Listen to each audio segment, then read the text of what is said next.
This is one of my all-time favorite recipes, gluten-free chocolate chip pancakes. These are so yummy. Everyone's gonna love them. You're gonna use gluten-free or all-purpose flour, some almond flour, baking soda, baking powder, salt, Hershey's cocoa, and a sweetener of choice. Now I'm going to be doing a little smaller batch, but I'm going to tell you guys the official measurements for if you want to make 5 to 6 pancakes.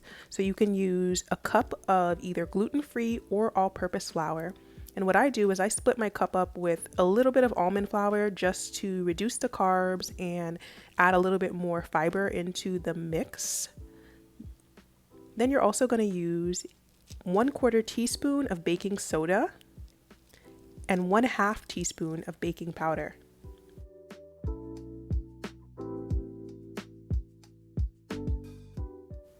Next, you're going to go ahead and add a pinch of salt, just a little bit.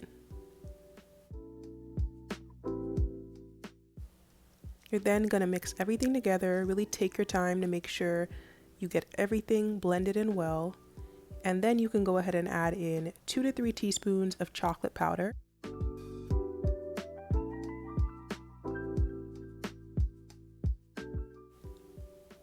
Measure out 1 2/3 cup of almond milk or the milk of your choice.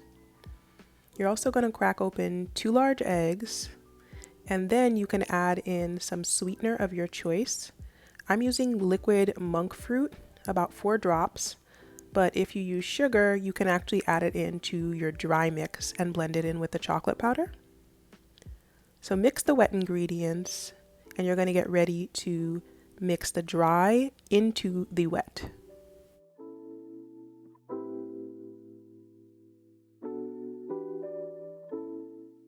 So mix everything up really well, and then as I mentioned, I'm eyeballing this recipe. So I found my batter to be a little bit watery, and I ended up adding a little bit of extra almond flour. So if you are eyeballing, you might have to adapt your recipe by adding more flour or more water toward the end. You won't run into that issue, however, if you follow the measurements exactly as I'm giving them to you. So I transfer the batter into this measuring cup just to make it easier to pour into the skillet. And at this time, I'm already preheating my skillet, and I've put a little bit of butter at the bottom of the pan. I add 2 pancakes in, and then I top it off with chocolate chips. You can also add the chocolate chips in while you're mixing, but I forgot. So I have 2 spatulas, and after about 2 to 3 minutes on the first side, I flip it over with the 2 spatulas because the batter is a little bit more floppy than a traditional pancake. I then let it cook on the second side. I press it down to make sure that, the batter is evenly distributed. And once it's cooked for about another 2 to 3 minutes, I might flip it back over once more to make sure both sides have that golden brown color. And they're just about ready at this time. This is what they'll look like when they're ready. You can top them off with a little bit of confectioner's sugar to make them beautiful, and they are so yummy. I hope you try this and I hope you enjoy.